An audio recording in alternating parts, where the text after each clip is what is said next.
இன்னைக்கு நம்ம இந்த வீடியோவில் போக்கேமானில் ரிலீஸ் ஆன ஃபர்ஸ்ட் மூவியோட ஸ்டோரி தான் பார்க்க போகிறோம். இந்த மூவியோட name Pokemon the first movie Mewtwo strike back அப்படிங்கிறத இந்த மூவியோட நேமு. இந்த மூவி சும்மா தாறுமாறாக இருக்கும்.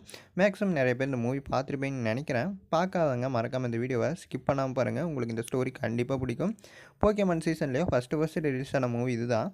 ஸோ இது என்னால் முடிஞ்ச அளவுக்கு இன்ட்ரெஸ்டிங்காக சொல்ல ட்ரை பண்ணுறேன். உங்களுக்கு பிடிச்சிருந்ததுன்னா மறக்காமல் இந்த வீடியோக்கு ஒரு லைக் கொடுத்துட்டு நம்ம சேனல் நீங்கள் இன்னும் சப்ஸ்கிரைப் பண்ணாமல் இருந்தால் சப்ஸ்கிரைப் பண்ணி வச்சுங்க.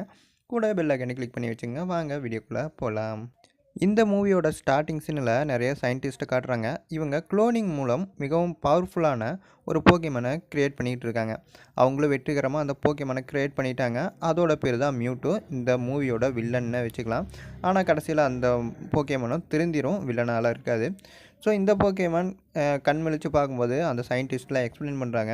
இந்த போக்கேமான்லேருந்து தான் உன்னை க்ரியேட் பண்ணோம், இதுதான் உன்னோட ஆர்ஜின். ஸோ இந்த மியூங்கிற இந்த போக்கேமான்லேருந்து தான் உன்னை உருவாக்கணும் அப்படிங்கிற மாதிரிலாம் சொல்கிறாங்க. இந்த போக்கேமானுக்கு ஒன்றுமே புரியல. இந்த மியூக்கு மனிதர்கள் பேசுகிறதெல்லாம் புரியும். என்னது இந்த போக்கேமான்லேருந்து தான் நான் வந்தேனா அப்படிங்கிற மாதிரி அது கடுப்பாயிருது. இந்த இடத்தையே தரமட்டமாகிட்டு இதுக்கு எங்கே போகிறதுனே தெரியல. இந்த லேபையே மொத்தமாக டோட்டலாக அழிச்சிருது இந்த மியூட்டு அந்த இடத்த அழைச்சதுக்கப்புறமா அதுக்கு எங்கே போகிறதுன்னு தெரியல. அது பாட்டுக்கு ஒரே இடத்துல நின்றுட்டுருக்கு.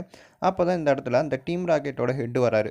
இவர் இந்த போக்கேமனோட பவரையெல்லாம் பார்த்ததுக்கப்புறம் இந்த போக்கேமனை நாம் ஏன் கண்ட்ரோல் பண்ணக்கூடாது அப்படின்ட்டு அந்த போக்கேமன் கிட்ட பேசி அதை கன்வின்ஸ் பண்ணி இவங்க கூடயே வச்சுக்கிறான். இவன் அந்த போக்கேமனை யூஸ் பண்ணி நிறைய போக்கேமன்ஸ் எல்லாம் பிடிக்கிறான். இந்த போக்கேமனும் என்ன பண்ணுறானே தெரியாமல் அவன் சொல்கிறது எல்லாம் பண்ணிக்கிட்டு இருக்கு. அப்படி ஒரு நாள் இவன் யோசிச்சு பார்க்குது, இந்த போக்கேமான் நம்ம எதுக்கு சம்மந்தம் இல்லாமல் இந்த மனிதனுக்கு அடிமையாக இருக்கணும், நம்ம இவனை விட பவர்ஃபுல் தான். ஸோ அதனால் நம்ம ஏன் இந்த உலகத்தை கட்டுப்படுத்தக்கூடாது, இந்த உலகத்தை ஆளக்கூடாது அப்படின்ட்டு அந்த இடத்தையும் அழிச்சிட்டு அங்கேருந்து இந்த மியூட்டு கிளம்பிடுது. ஸோ இந்த மியூட்டுவோட மனசில் என்ன இருக்குன்னா, மனிதர்கள் எல்லாமே இப்படி தான் இருப்பாங்க, போக்கேமான்ஸை கண்ட்ரோல் பண்ணணும், போக்கேமான்ஸை அடிமைப்படுத்தணும் தான் நினைப்பாங்க. ஸோ அதனால் இந்த மனிதர்கள் எல்லாமே கெட்டவங்க அப்படின்னு முடிவு பண்ணிடுது. அப்படி இந்த மூவியோட டைட்டில் போட்டு இந்த மூவி ஆரம்பிக்கிறாங்க. இப்போ தான் இந்த மூவியோட ஹீரோ ஆஷை காட்டுறாங்க. ஆஷ் அவன் எப்பவும் போல் பேட்டில் பண்ணிக்கிட்டு ஹாப்பியாக இருக்கான். ஸோ அவன் ஒரு போக்கேமான் ட்ரெயினர் கூட பேட்டில் பண்ணிக்கிட்டு இருக்கான். 2 பேருக்கும் இடையில ஹெவியாக பேட்டில் நடந்துகிட்டு இருக்கு. இந்த பேட்டிலில் எப்பவும் போல தான் நம்ம ஆஷ் ஈஸியாகவே வின் பண்ணிடுறான். இதையெல்லாம் தூரத்தில் இருந்த டீம் ராக்கெட்டும் பார்த்துட்டு இருக்காங்க. அது மட்டும் இல்லாமல் ஒரு பறவையோட கழுத்தில் கேமரா இருக்குது. அந்த கேமராலையும் இந்த மாதிரி பேட்டில் வேறு யாரோ பார்த்துட்ருக்காங்க. இது யாருன்னு தெரியல. ஸோ அதில் பார்த்ததுக்கப்புறம் திடீர்னு டிராகனைட் என்ன பண்ணுதுன்னா, ஒரு இன்விடேஷன் மாதிரி நம்ம ஆஷுக்கு கொண்டு வந்து கொடுக்குது. இன்விடேஷனோட ஒரு லெட்டர் இருக்குது. அதில் என்ன இருக்குன்னா, சிறந்த போக்கேமான் ட்ரெயினர்ஸ் எல்லாம் ஒரு இடத்துல மீட் பண்ண போகிறோம். ஸோ அதுக்கு உங்களுக்கு இன்விடேஷன் இருக்குது. நீங்களும் கண்டிப்பாக அந்த மாதிரி பெரிய பெரிய போக்கேமான் மாஸ்டர்ஸ் எல்லாம் மீட் பண்ணணுன்னா மறக்காமல் அக்செப்ட் பண்ணுங்கள், நாங்கள் கொடுத்துருக்கிற அட்ரஸுக்கு வாங்க அப்படிங்கிற மாதிரி இன்விடேஷன் எழுதியிருக்கு. டீம் ராக்கெட் அந்த டிராகனைட்டை ஸ்டாப் பண்ணி அவங்களுக்கு என்ன மெசேஜ் பண்ண அப்படின்னு கேட்குறாங்க. அதில் ஆஷுக்கு வந்து அந்த மெசேஜை பார்த்துட்டு அப்படின்னா போக்கேமான் ட்ரெயினர்ஸ் நிறைய பேர் வருவாங்க, அவங்க போக்கேமான் எல்லாம் திருடலாம் அப்படின்ட்டு டீம் ராக்கெட்டு அங்கே கிளம்புறதுக்கு ரெடியாக இருக்காங்க. அப்போ திடீர்னு மியூட்டுவோட கை மட்டும் தெரியுது. அது என்ன பண்ணுதுன்னா, அந்த இடத்துல கிளைமேட்டே சேஞ்ச் பண்ணுற மாதிரி தெரியுது. இந்த மாதிரி கிளைமேட் சேஞ்ச் பண்ணனால தண்ணிக்குள்ளேருந்து அந்த இந்த மியூட்டுவை உருவாக்கின அந்த சாம்பிள் எடுத்துருப்பாங்க இந்த மியூலேருந்து தான். ஸோ அந்த மியூ தண்ணிக்குள்ளேருந்து வெளியே வர மாதிரி காட்டுறாங்க. இந்த பக்கம் ஆஷோட டீமை காட்டுறாங்க. கிளைமேட் ரொம்பவே மோசமாக இருக்குது. அதனால் அங்கே இருக்கிற துறைமுகத்தில் என்ன பண்ணியிருப்பாங்கன்னா, எந்த ஒரு கப்பலும் போகாது. ஸோ நீங்கள் அங்கே எந்த ஒரு தீவுக்கும் போக முடியாது அப்படிங்கிற மாதிரி சொல்கிறாங்க. ஆஷுக்கு வந்த மெசேஜ் படி அங்கே கடலுக்கு நடுவில் ஒரு தீவு இருக்கும். ஸோ அந்த தீவில் தான் இந்த மாதிரி ஒரு மீட்டிங் நடக்கிறதா போட்டிருப்பாங்க. பட் ஆனால் இப்போ யாருனாலையும் போக முடியாது, ஏன்னா ஹெவியான ஸ்ட்ரோமு. ஸோ அப்போ என்ன பண்ணுறாங்கன்னா, சில ட்ரெயினர்ஸ் மட்டும் அவங்களோட போக்கேமான ஹெல்ப்பால் அதையெல்லாம் தாண்டி கடந்து போயிட்டுருக்காங்க. அப்போ நம்ம ஆஷும் யோசிக்கிறான், கண்டிப்பாக நாமளும் போயாகணும், ஸோ எப்படியாச்சும் போயாகணும் அப்படின்ட்டு ஒரு படகுல ஏறி போயிட்டுருக்காங்க. இந்த படகு ஓட்டுறதுன்னு யாருன்னு பார்த்தா நம்ம டீம் ராக்கெட் தான். ஏன்னா இவங்க கூட போனால் தானே அங்கே இருக்கிற எல்லா ட்ரெயினர்ஸோட போக்கேமானை திருட முடியும் அப்படின்ட்டு கூட போகிறாங்க. இப்படி போயிட்டு இருக்கும்போது அங்கே ஹெவியாக அலை அடித்ததில் என்ன ஆயிடுதுன்னா, அந்த படகு அப்படியே மூழ்கிடுது. படகு மூழ்குறதுனால இவங்களும் தண்ணிக்குள்ளே மூழ்கிடுறாங்க. அவங்கக்கிட்ட இருக்கிற வாட்டர் டைப் போக்கேமானை வச்சு எப்படியோ அந்த தீவுக்குள்ளேயே வந்துடுறாங்க. அந்த தீவுக்குள்ளே வந்தோடனே ஒரு லேடி இவங்களை எல்லாம் வெல்கம் பண்ணுறாங்க.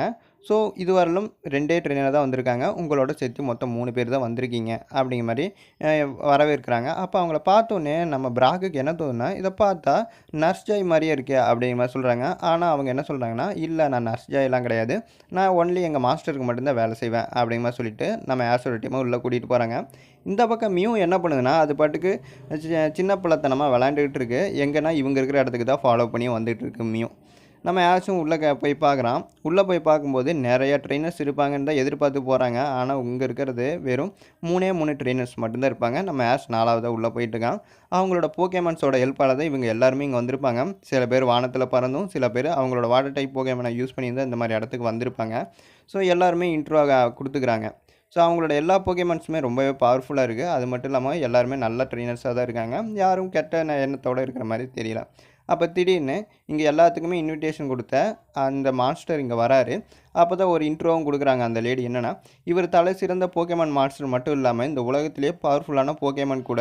இவங்க தான் இந்த உலகத்திலே இருக்கக்கூடிய சிறந்த போகேமான் மாஸ்டர் அப்படிங்கிற மாதிரி சொல்கிறாங்க. இதை கேட்டு எல்லாருமே ஷாக் ஆகிடுறாங்க. இந்த பக்கம் டீம் ராக்கெட் அவங்களுக்கு ஏதாச்சும் ஒரு குறுக்கு வழியில் உள்ளே போயே ஆகணும் அப்படின்ட்டு அந்த இடத்துக்குள்ளே போகிறதுக்கு ட்ரை பண்ணிக்கிட்டு இருக்காங்க. இந்த மியூட்டு ஒரு போகேமான் அப்படிங்கிறது தெரிஞ்சோடனே அங்கே இருக்கிறவங்க எல்லாருமே கடுப்பாகிறாங்க. எப்படி ஒரு போகேமான் மிகப்பெரிய போகேமான் மாஸ்டராக இருக்க முடியும் அப்படிங்கிற மாதிரி கடுப்பாகி பேசிகிட்டு இருக்கும்போது அந்த மியூட் என்ன பண்ணுன்னா அதோட சைக்கிக் பவர் வச்சு எதிர்த்து பேசுனா அப்படி மேலே தூக்கி போடுது. இதை பார்த்தோன்னே எல்லாருமே ஷாக் ஆகிடுறாங்க. அவனும் கடுப்பாயிடுறான். அவனோட போகேமான் கேரக்டர்ஸை வச்சு அட்டாக் பண்ணுறான். அது டிராகன் ரேஞ்சை ஏதோ ஒரு அட்டாக்கை யூஸ் பண்ணுது. ஆனால் மியூட்டுக்கு ஒன்றுமே ஆகுது. அசால்ட்டாக அந்த அட்டாக்கை அப்படியே ரிஃப்ளெக்ட் பண்ணி அந்த போகேமானையை அப்படியே சாய்ச்சிருது. இதை பார்த்து எல்லாருமே ஷாக் ஆகிடுறாங்க. ஸோ இதுக்கப்புறம் தான் தெரியுது அந்த கூட இருந்த லேடி வேறு யாரும் இல்லை, நர்ஸ் ஜாய் தான். சைக்கிக் மூலம் அந்த நர்ஸ் ஜாயை கண்ட்ரோல் பண்ணிகிட்டு இருந்திருக்கும் மியூட்டு. ஸோ இப்போ அந்த பவர்ஸ்லேருந்து அவுட் ஆஃப் கண்ட்ரோலுக்குள்ளே வந்ததுக்கப்புறம் தான் நர்ஸ் ஜாய் நான் எங்கே இருக்கேன் அப்படிங்கிற மாதிரிலாம் கேட்பாங்க. அப்போ தான் மியூட்டு சொல்லுது, நான் தான் உன்னை போகேமான் சென்டர்லேருந்து கடத்தி கொண்டு வந்தேன். ஏன்னா உனக்கு போகேமான்ஸை பற்றி நல்லா தெரியும், அதுக்காக தான் உன்னை கூட்டிகிட்டு வந்தேன் அப்படிங்கிற மாதிரி சொல்கிறாங்க. இந்த பக்கம் டீம் ராக்கெட் அந்த சீக்ரெட்டான பிளேஸ்க்குள்ளே வந்துடுறாங்க. இங்கே நிறைய போகேமான்ஸை க்ளோன் பண்ணி வச்சுருக்கு. ஸோ அதை பற்றின இன்ஃபர்மேஷனை பார்க்கலாம் அப்படின்ட்டு ஒரு டிவியில் ஏதோ ஒரு பட்டனை அமுக்கிடுறாங்க. ஸோ இது அமுக்கிறனால என்ன ஆயிருதுன்னா, அங்கே ஒரு மிஷின் மாதிரி வந்து நான் மியாத்தோட டிஎன்ஏ சாம்பிளை எடுக்குது. மியாத்தை உள்ளே இழுக்க முடிய டீம் ராக்கெட்டை பயந்துடுறாங்க. ஆனால் எப்படியும் அந்த மிஷின்குள்ளேருந்து நம்ம மியாத்தை வெளியே தூக்கிடுறாங்க. ஆனால் அதோட டிஎன்ஏ சாம்பிளை மட்டும் அந்த மிஷின் எடுத்துடுது. எடுத்ததுக்கப்புறம் அந்த போகேமானை பற்றின எல்லா இன்ஃபர்மேஷனையும் சொல்லிவிட்டு அப்படியே மியாத்து மாதிரியே ஒரு காப்பியும் கிரியேட் பண்ணுது. இதை பார்த்துட்டு டீம் ராக்கெட் எல்லாருமே அப்படியே ஷாக் ஆகிடுறாங்க. அப்படியே அந்த க்ளோனிங் பண்ணக்கூடிய டிவைஸில் ஒரு வீடியோ ஒன்று ப்ளே ஆகிட்டுருக்கு. என்னென்னா, மியூ அப்படிங்கிற ஒரு லெஜெண்டரி போகேமான்லேருந்து எங்களுக்கு ஒரு சாம்பிள் கிடச்சிது. அந்த சாம்பிளை வச்சு நாங்கள் ஒரு போகேமானை கிரியேட் பண்ணோம். அதுவும் இந்த உலகத்திலே பவர்ஃபுல்லான ஒரு போகேமானை கிரியேட் பண்ணோம். அந்த போகேமான் பேர் தான் மியூட்டு. வெற்றிகரமாக நாங்கள் அதை கிரியேட் பண்ணிட்டோம். ஆனால் அது எங்கள் கட்டுப்பாட்டில் இல்லாமல் இந்த போகேமான் லேபே அழிச்சிட்டு இங்கேருந்து தப்பிச்சு போயிடுச்சு அப்படிங்கிற மாதிரி அதோட ஹிஸ்ட்ரி எல்லாம் சொல்லிகிட்டு இருக்காங்க. இந்த பக்கம் நம்ம மியூட்டு எல்லா போகேமான் கிட்டையும் பேசிகிட்டு இருக்கு. அப்போ தான் நம்ம பிஹெச் சொல்லுது, மனிதர்கள் எல்லாருமே நல்லவங்க தான், எங்களை நல்லா தான் பார்த்துக்கிறாங்க அப்படிங்கிற மாதிரி பிஹெச் சொல்லும்போது, மனிதர்கள் எல்லாம் நம்பக்கூடாது அப்படின்ட்டு பிஹெச் ஒரு சைக்கிக்கு யூஸ் பண்ணி தூக்கி போடுது. அப்போ கரெக்டாக நம்ம ஆஸ் போய் பிஹெச் கீழே விடாமல் பிடிச்சிக்கிறான். அங்கே இருக்கிற எல்லா ட்ரெயினருமே கடுப்பாயிடுறாங்க. ஸோ அந்த போகேமான் கூட ஃபைட் பண்ணிட்டு ரெடியாக இருக்காங்க. ஆனால் மியூட்டு எதுவுமே பண்ணுறதில்ல. அசால்ட்டாக சைக்கிக்கு யூஸ் பண்ணி எந்த போகேமான் அதில் அப்படியே தூக்கி போட்டுது. அப்போ தான் நம்ம ஆஸ் ஒரு சேலஞ்ச் பண்ணுறேன். என்னென்னா, நீ ஒரு போகேமான் மாஸ்டர்னு தானே சொன்னேன், சரிவா உன்னோட போகேமானுக்கு எங்களோட போகேமானுக்கு பேட்டில் பண்ணலாம், யார் வின் பண்ணுறாங்கன்னு பார்ப்போம் அப்படின்ட்டு ஒரு சேலஞ்ச் பண்ணுறான். இந்த பக்கம் அந்த மியூட்டும் சேலஞ்சுக்கு அக்செப்ட் பண்ணிடுது. அதை அக்செப்ட் பண்ணோன்னே என்ன பண்ணுதுன்னா, அதோட சைக்கிக் பவர்ஸை யூஸ் பண்ணி இங்கே இருக்கிற அந்த க்ளோனிங் போகேமான்ஸ் எல்லாம் அது இருக்கிற இடத்துக்கு வர வைக்குது. டீம் ராக்கெட் இதை பார்க்குறாங்க, என்னடா உள்ளே இருக்கிற போகேமான்ஸ்லாம் வெளியே வருதுன்னு. மியூவும் இங்கே தான் சுற்றிக்கிட்டு இருக்குது. இதையெல்லாம் வேடிக்கை பார்த்துக்கிட்டு இருக்கு. என்னென்ன போகேமான்ஸ் வருதுன்னா, சாரிசாடு, அதுக்கப்புறம் பிளாஸ்டைஸு, அதுக்கப்புறம் இல்வாசார், இந்த 3 போகேமான வருது. பேட்டில் கிரவுண்டு ரெடி ஆயிடுச்சு. இப்போ இவங்களுக்குள்ள ஹெவியான பேட்டில். ஸோ இதில் இவங்க தோக்கக்கூடாது. ஜெயிச்சிட்டா இவங்களுக்கு எந்த ஒரு ஆபத்தும் இல்லை, இங்கேருந்து ஃப்ரீயாக போயிடலாம். ஃபஸ்ட்டு என்ன பண்ணுறாங்கன்னா, பிளாஸ்டைஸை வச்சு தான் ஃபைட் பண்ணுறாங்க. இப்போ ஒரிஜினல் பிளாஸ்டைஸுக்கும் அதுக்கப்புறம் டூப்ளிகேட், அதாவது க்ளோனிங் பண்ண பிளாஸ்டைஸுக்கு இடையில பேட்டில் நடக்குது. இந்த பேட்டிலில் என்ன ஆயிருதுன்னா, பிளாஸ்டைஸ் ஒரே அட்டாக்கில் தோற்றுடுது. சரி, பிளாஸ்டைஸ் தான் தோற்றுடுது, அடுத்து இல்வாசாரை யூஸ் பண்ணுவோம் அப்படின்ட்டு அந்த போகேமான் யூஸ் பண்ணுறாங்க. இந்த போகேமான்லையும் என்ன ஆகுதுன்னா, ட்ரெயினரோட போகேமான் தோற்றுருது, க்ளோனிங் பண்ண போகேமான் ஜெயிச்சிருது. இப்போ இவங்களுக்கு கடைசியாக இருக்கிற நம்பிக்கை நம்ம ஆஸோட சாரிசாடு மட்டும்தான். க்ளோனிங் சாரிசாடுக்கும் ரியல் சாரிசாடுக்கும் இடையில ஹெவியான பேட்டில் நடந்துகிட்ருக்கு. என்ன தான் கஷ்டப்பட்டு தாக்கு பிடிச்சாலும் இதில் கடைசியில் நம்மளோட சாரிசாடு தோற்றுருது, மியூட்டு வந்து ஜெயிச்சிருது. இப்போ மியூட்டு என்ன பண்ணுதுன்னா, ஸோ நான் ஜெயிச்சிட்டேன், எனக்கு பரிசாக உங்கள் எல்லாத்தோட போகேமான் நான் எடுக்க போகிறேன் அப்படின்ட்டு வினோதமான போகேபால் மாதிரி இருக்குது. அந்த போகேபாலை வச்சு மற்றவங்க எல்லாத்தோட போகேபாலையும் எடுத்துக்கிட்டு இருக்காங்க.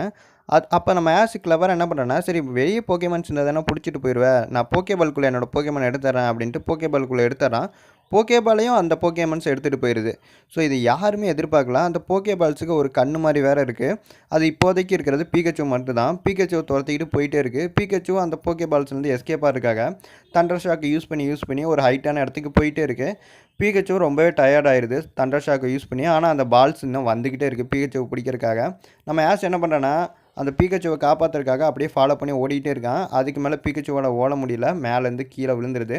கீழே விழும்போது கரெக்டாக ஒரு போக்கேபால் வந்து பீகச்சுவை பிடிச்சிருது. ஆஷ் அந்த போக்கேபாலை விடாமல் அந்த போக்கேபாலை பிடிச்சிக்கிட்டு அது போகிற இடத்துக்கு பின்னாடி ஃபாலோ பண்ணி போயிட்டுருக்கான். அது எந்த போக்கேபால்ஸ் எங்கே போகுதுன்னா நம்ம டீம் ராக்கெட் ஸ்டார்டிங்கில் அந்த க்ளோனிங் பண்ணக்கூடிய இடத்துக்கு போயிருப்பாங்க தெரியுமா? ஸோ அந்த இடத்துக்கு தான் இந்த போக்கேபால்ஸும் போகுது. இங்கே இருக்கிற ஒவ்வொரு போக்கேபால்ஸ் இருக்கிற போக்கேமானையும் க்ளோன் பண்ணிகிட்டு இருக்க அந்த டிவைஸு.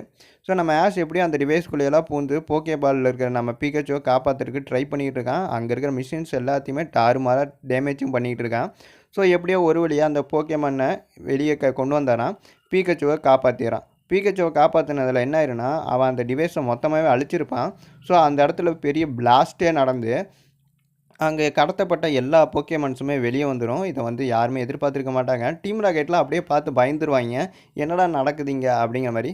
நம்ம ஆஷ் ரொம்பவே ஹாப்பி ஆயிடுவான். அவனோட போக்கேமான்ஸ் எல்லாருமே ரிலீஸ் ஆயிரும்.